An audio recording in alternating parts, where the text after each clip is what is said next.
want something so big that it wakes you up in the middle of the night. You have to want something so big that you think about it all the time. No matter what happens to you, it ain't over. It ain't over. Ain't no such a thing as over. As long as God wakes you up, that means he ain't through with you yet. You got a shot to correct it and get it right. Even when you lose, it's okay to lose, but you can't never get comfortable with it. If you complain about not having work-life balance, spend more time on vacationing with your family. It's super simple. Let your actions dictate instead of sitting there feeling like you're not in control. And why? Because as Malcolm X said, the future belongs to those who prepare for it today. So if you don't put the work in today, if you don't do the unending, back-breaking work of developing yourself into something greater, the world is going to pass you by. The truth is that you are going to suffer, but the way to heal yourself is to accept suffering and then recognizing that it is suffering, accepting it, and then letting it sort of have its say, and then moving on. As long as I enjoy what I'm doing, I train hard, I have no regrets, and all I can do is give my best, then it's going to be fine, regardless of the outcome. It's important for me to actually hear criticism sometimes, because I think that's what makes me a better player. And if you getting up going to work on a job every day that you hate going to, that ain't living, man. You just existed. At one point in time, you ought to see what living is like. But the only way to see what living like, you gotta jump. There are moments when you're going to doubt yourself. You say, God, why is this happening to me? I'm just trying to take care of my children and my mother. I'm not trying to steal or rob from anybody. How did this have to happen to me? For those of you that have experienced some hardships, don't give up on your dream. This walk is hard, but the hardest walks lead to the greatest destinations. The toughest climbs always lead to the best views. It will be worth it in the end.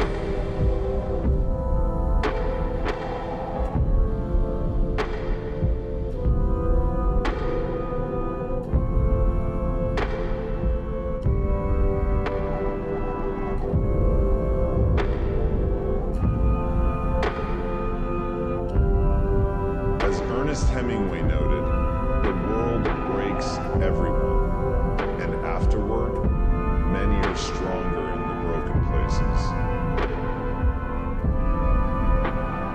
You have to be grateful for what you can get. Plain and simple. Like, be grateful for what you have, because that's, like, we're lucky even when we're here. You have to start in that mindset. It's like you can't. That's the problem with social media right now, is that you're comparing yourself to people that have like this large success, and you're like, I want to play there. But you first have to go with what you have in front of you and make that meaningful. I don't care how hard you fail. I don't care how many times you fail the test.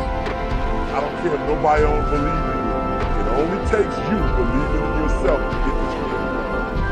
As long as you believe in you, you got the right mindset, you got the right attitude, you can have whatever you like. Fall forward, fail forward. There's a goal achieved, sets goals, but very few people think about the obstacles that are there and them overcoming the obstacles. To understand the only difference between the possible and the impossible is your set of skills, a belief in yourself. Getting better is a hack or a trick or a one change that you need to make. that most of you say you want to be successful, but you don't want it bad. You just kind of want it. You don't want it bad and then you want to party. You don't want it as much as you want to be cool. Most of you don't want success as much as you want to sleep. We all have things that we're believing for, dreams that we want to accomplish, problems we're hoping will turn around. Maybe it's to see our family restored, lose some weight, break an addiction, to start our own business. But sometimes as it goes on, month after month, even year after year, we don't see anything changing. It's easy to get discouraged and think, it's never going to happen. This is as good as it gets. I'll just learn to live with it. We all go through disappointments, setbacks, loss. Pain is a part of life. It's easy to get discouraged, even bitter. Think, why is this happening to me? But my question is, why isn't everyone? To me, it comes down to the strategies that you use. There really isn't anything objectively good or bad. There isn't anything that happens to you that can't be overcome. There isn't anything that could happen to you. Anything.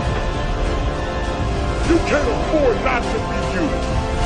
You can't afford just to go to work so you can get a check. You cannot afford not to see what your greatest is. You can't afford not to put your foot all the way down and see what you can get out of life. You can't afford not to be you. You're still in the game, which means if you're in the game, and there's still time in the game, still time left in the game, you can still win the game.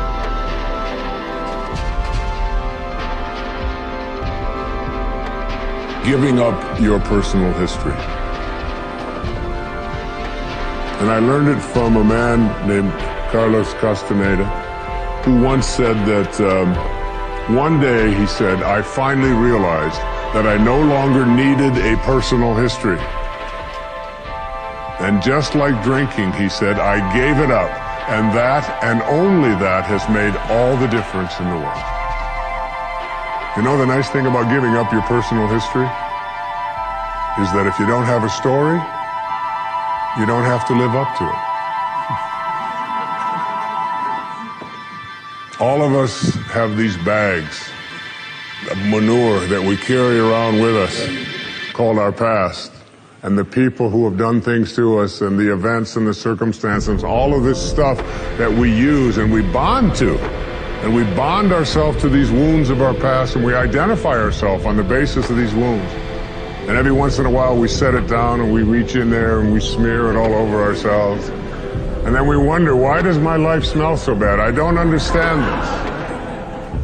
When in fact, the now, this moment, merging yourself into the now means that you may have been in a relationship. I had a woman from Holland who came over to see me whose husband had left her after 25 years. She had 4 children and she just had been on the verge of suicide. And she was losing weight and she was depressed and she was taking all kinds of drugs for it. And she was getting sicker and sicker because she just couldn't get over it. And she came to a book signing that I was doing at a bookstore down in Florida. And she said, you've got to say something to me. You've got to say something to me that will help me to get over this. And I told her this line. I said, give up your personal history. Merge yourself here, now, into this moment. And those 25 years are something, if you want to understand how to do it, think of your past as, oh, this hat. And this is your past. Now, you can't just set this thing down over here and walk away from it and give up your personal history, because you'll always have it there to look back at. What you do is you pick up your past and you embrace it. You understand it, you accept it, as I had to go through these things that I had to go through in order for me to get to this place today. And the evidence for that is that I did. You don't need any. I firmly believe that everybody on this planet has a gift. It's your job to figure out what that gift is. Then it becomes your job to decide whether you're going to act on that or not. Everyone sees the work that you put in, but it's what you don't see is going to determine how far you're going to get. Action is what builds confidence. It doesn't start with belief. The real way for most of us is not to wait to believe, but to push ourselves to act, and through the action you will build the belief. All the time people say, oh, look in the mirror and you'll see why you're not succeeding. I don't believe that. It's what you don't see in the mirror. That's what's holding you back. It's what you're not willing to see is why talent is not enough. And when you finally see it and accept it and decide to work on it, then you can take that next level. But if you are constantly looking outside of yourself and you don't latch on to your gift, you will never find your purpose. If you want to succeed, you must commit to your own gift and embrace it. Now, this is how you know you're not living in your gift. If when the alarm clock goes off in the morning and you ain't happy about it, you ain't doing what you want to do. See, you fighting upstream, you going against what God created you for. If your job makes you sick to go to, if you're unhappy with waking up to go to where you gotta go, it's because you ain't living in your gift. Some people are born to be teachers, caregivers, nurses, babysitters. Those are gifts. If you're living in your gift, you're cool. It's just if you ain't. If you fry chicken better than everybody else, you should be somewhere frying chicken. If you do hair better than everybody else, you should be somewhere doing somebody's hair. Those are gifts. Telling jokes was a gift. They're just not just running jokes. If you paint, you should be painting. If babysitting is what you really do, you should be babysitting. You doing anything. If you fix cars, you work with your hand. You're supposed to be working with your hand. You do anything else, when that alarm clock go off in the morning, you ain't gonna like it. Now, if you waking up, you going down there, they ain't paying you what you want. You hate your coworkers. You down there, your boss has no business being your boss. I just never thought that anybody should be in charge of me. I always saw myself free. I just want to come to work. This is all I want to do. Bishop Jake said this. I would hate to die and never do the thing I was born to do. You should look into that before you mess around and check out of here. I think everyone can always, brush up on their technique. It is, what we do is takes a lot of research. If you really want to inhabit a role, it takes a lot of work and training, and I think it's incredibly important to constantly, no matter how successful you are, it's incredibly important.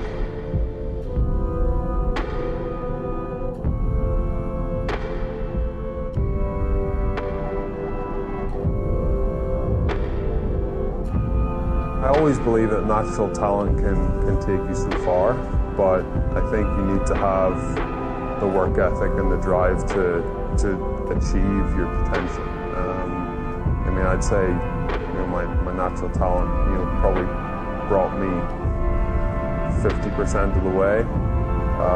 But then after that, it was all down to the work that I've done and the volume of work that I've done over the last 15 years. When I really started to take golf seriously and thought about making this a career.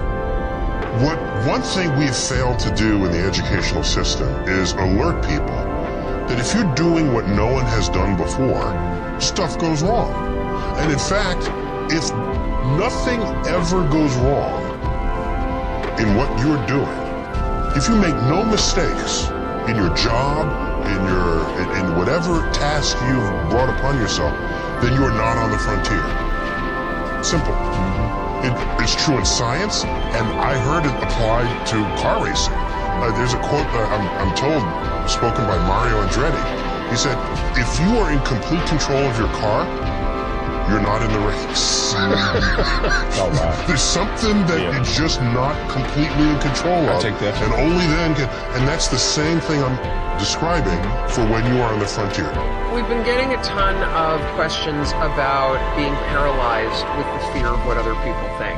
And this is so commonplace. I think every human being on the planet is paralyzed in some aspect or some area of their life because they're concerned about what their parents or what their friends or what their friends on Facebook or what their colleagues or what their upline or their downline or whatever, what their neighbors are going to think. If you are struggling with this and you have not found it helpful to attack your thinking patterns, then here's a trick that I want you to try to break the pattern of being paralyzed by what other people think. I want you to pick one thing that you've been wanting to do, that you've been thinking about, but you have stopped yourself from doing because you're concerned about what other people think. Let me give you some examples. Maybe you've wanted to go on a wellness retreat, but you think your spouse will roll their eyes at you, so you haven't done it. Maybe you have a particular Facebook post or a blog. So many of you want to start a business or start creating art, but you're terrified of putting yourself out there because of what other people will think. Today, we're going to break that pattern. What you're going to do is you're going to pick one thing you've been stopping yourself from doing, and you're going to do it. You're going to do it. And the reason why I want you to do this is because I know that if you're still paralyzed, you have not been able to change your thinking patterns yet. That's cool, no problem. We're going to try a different tactic. I want you to change this paralysis through action, because if you sign up for that class, if you go on that retreat, if you create your art, if you post that blog post, if you start that business, you will be proving to yourself through the actions that you're taking that you don't care what other people think. Try that today. Let me know, number one, what you've stopped yourself from doing, and number two, what you're committing to doing today. Because one way to break this is to attack the thoughts and change the thoughts and get into action first. The other way to do it is to recognize that you're paralyzed, pick one thing that you're going to do, and actually get it done. Persevere. Nothing worthwhile is easy. No one of achievement has avoided failure, sometimes catastrophic failures. They keep at it. They learn from mistakes. They don't quit. You know, when I first arrived on this campus, we had little money, fewer options. But it was here that I tried to find my place in this world. I knew I wanted to make a difference, but it was vague how, in fact, I'd go about it.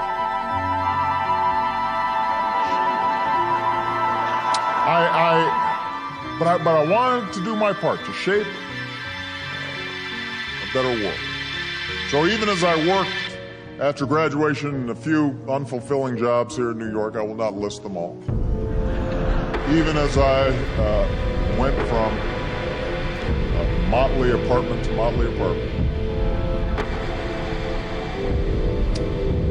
I reached out. I started to write letters to community organizations all across the country. And one day, a small group of churches on the south side of Chicago answered, offering me work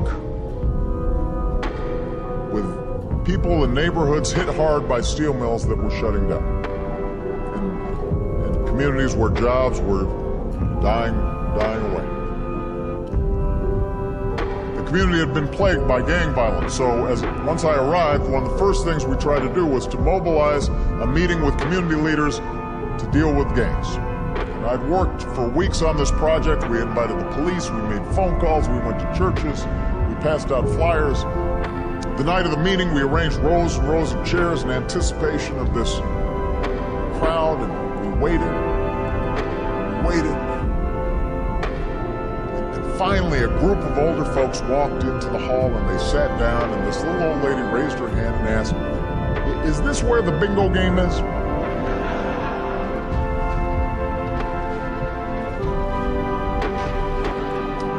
It was a disaster. Nobody showed up. My first big community meeting, nobody showed up. Later, the volunteers I worked with told me, "That's it, we're quitting." They'd been doing this for 2 years even before I'd arrived. They had nothing to show for it. And I'll be honest, I felt pretty discouraged as well. I didn't know what I was doing. I thought about quitting. And as we were talking, I looked outside and I saw some young boys playing in a vacant lot across the street. And they were just throwing rocks up at a boarded building. Had nothing better to do. Late at night, just throwing rocks. I said to the volunteers, before you quit, answer one question. What will happen to those boys if you quit? Who will fight for them if we don't?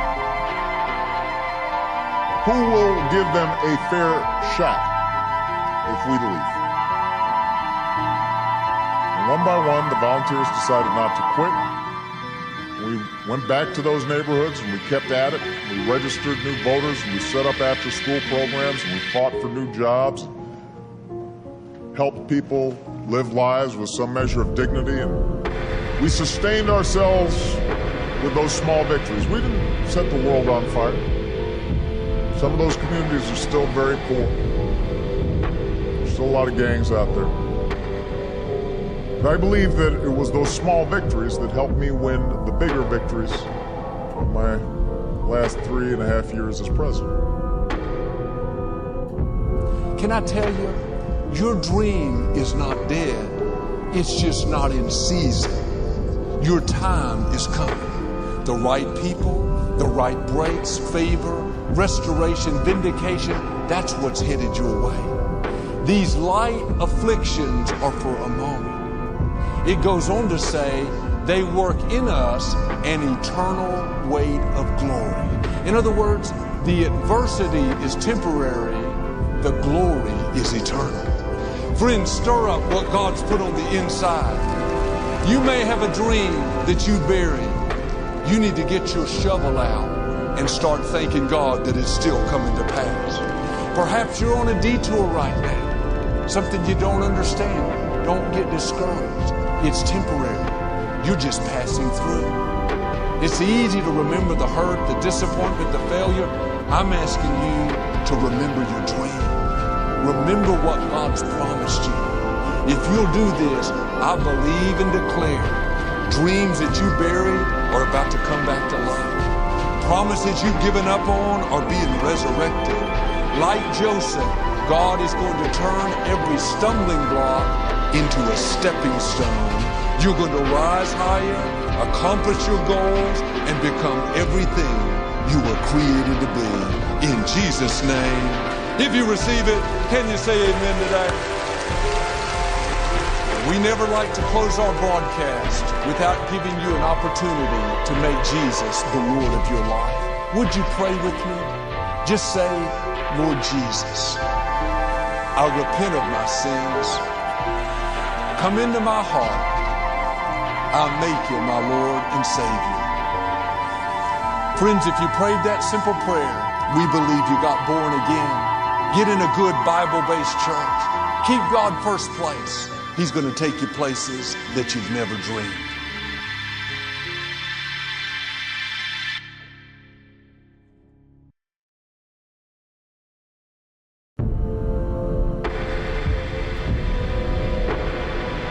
We all feel like giving up sometimes. We all go through times where we feel like God is 1,000,000 miles away.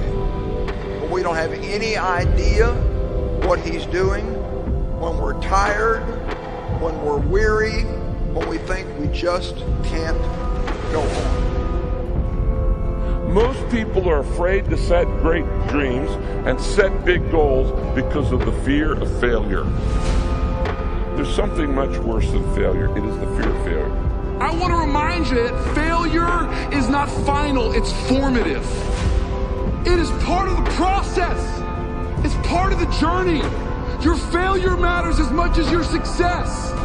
How do you think you're gonna grow if you don't ever fail? Yet some of you have failed and you have decided, well, guess what? I'm a failure. No, failure is an event. It is never a person. I need you to make up in your mind that the only way you can lose is if you quit. I just need you to keep going. First, you cannot give up. When you enter into your long season, you've got to give it all you've got. When people go into a season of struggle, the first thing that they want to do is take a sabbatical. But whenever trouble comes, the only way that you can get through trouble is work your way through it. Make a declaration to yourself. Declare all-out war that you're going to get out of this rut. I suggest to you that if you are facing a challenge, don't stop. Stay busy. Work your plan. Don't confuse movement with progress. In order to achieve your goals, you must apply discipline, which you have already done, and consistency every day. You have to work at it. Every day you have to plan. Every day. You've heard the saying, we don't plan to fail, we fail to plan. Hard work works.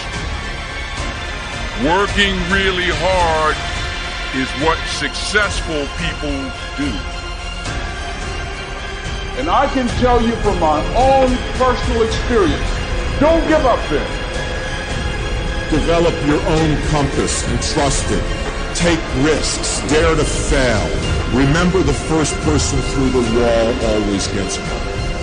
You're going to fall down, but the world doesn't care how many times you fall down as long as it's one fewer than the number of times you get back up.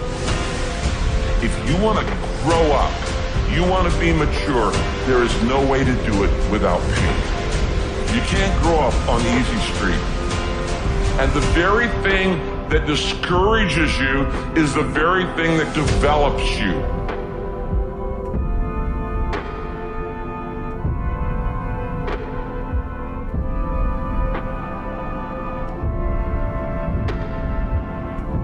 Make one room in your house as beautiful as possible.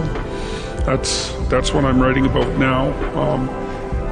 I talked a lot already about the necessity of cleaning your room, which is, in some sense a foolish piece of advice because it seems so obvious, but it's not obvious at all. And you'll find if you try it, especially if you're in a household that's not very functional, that you'll encounter obstacles that you couldn't imagine existed while you're trying to put your life in order. And you can take your surroundings beyond order and move towards beauty, and that's unbelievably useful because, well, beauty calls people to their higher being, I would say, and to make friends with beauty is to introduce yourself very carefully to one of the mysteries of life that make it worth living. We teach things that are generally not taught in school, as I already have said, but I want to talk about another little factor. 90% of the visits to medical doctors are directly or indirectly related to stress. 90%. My stress level, and I face as many deadlines as anybody you know. It's always a book production, a class I'm teaching, a seminar I'm presenting, and each one of them requires time and concentration. Example, how many of you feel like I've made this talk before? Can I see your hand, please? Several hundred times. I made it yesterday. You know what I did between yesterday and today? I spent over 6 hours getting ready for the day. You see, I think it would be arrogant if I thought I could stand up and spit it out just because I did it yesterday or hundreds of times. That's arrogance. when you respond to life instead of react to it. React is negative. You get sick, go to the doctor, she gives you a prescription, says, see me tomorrow. You walk in the next day, she said, uh-oh, it's not working. We're going to have to change their prescription. You get a little nervous. But if she smiled and said, hey, it's working. And so she's just responded, and you feel better because now you see some real hope in order to get ahead in life.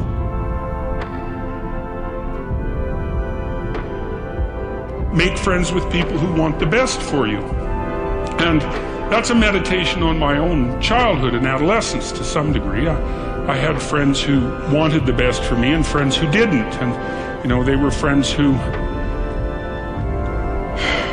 some of them were aiming up and some of them were aiming down. And if you have a friend that's aiming down and you do something that's aiming up, then they're generally not that happy about it. They try to top your accomplishment with one of their own, hypothetical or real, or put down what you're doing, or offer you a cigarette if you're trying to quit and you've kind of done that successfully, or a drink if you've been drinking too much and are trying to stop being an alcoholic, or they're cynical and bitter and devoted towards no good. And sometimes that's family members too, and sometimes it's even part of you, But this chapter is an injunction to people. Is like you have an ethical responsibility to take care of yourself, you have an ethical responsibility to surround yourself with people who have the courage and faith and wisdom to wish you well when you've done something good, and to stop you when you're doing something destructive.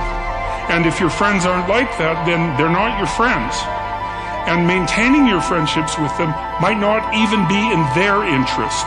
And so it's a tricky argument to make, because I'm not saying, whenever anyone's in trouble, you should, push them into a ditch and then give them a couple of kicks. That's not the idea. The idea is that, but I had a couple of rules I didn't write about. One was be careful about whom you share good news with, and another was be careful about whom you share bad news with. And those rules ring in people's minds quite quickly. A friend is someone you can share good news with, You go to them and you say, hey, look, this good thing happened to me. And they say, look, I'm so happy that happened to you. Like, way to be. And they don't think, God damn it, why didn't that happen to me? And you didn't deserve it. Here's a bunch of reasons you're stupid and why it won't work. It's like, that's not helpful. And so I would say, if people are, the other thing people are doing, if they're trying to drag you down, let's say, is they're trying to see if you'll put up with it. Because they have this idea that maybe life isn't worth living and things aren't good, and that if they can besmirch, let's say, to use an archaic term, something that's pristine and good, then they demonstrate to themselves that there is no true ideal and that there's no necessary reason to be responsible and to strive forward. And so they use you as a test case. We'll just push you down into the low lobster bin and see how you respond. And if you put up with it, then yeah, my cynicism is fully justified. If you take people and you expose them voluntarily to things that they are avoiding and are afraid of, that they know they need to overcome in order to meet their goals, their self-defined goals. If you can teach people to stand up in the face of the things they're afraid of, they get stronger.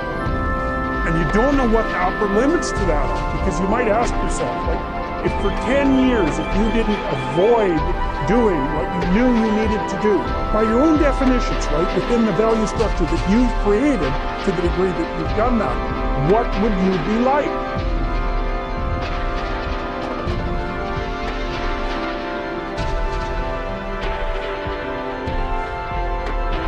Greatness is not this wonderful, esoteric, elusive, God-like feature that only the special among us will ever taste.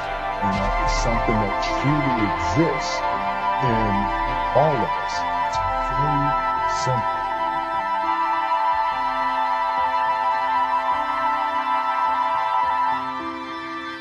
I told myself that this might be your current circumstances, but this will not be how the story ends. All you have to do, E.T., is to survive today.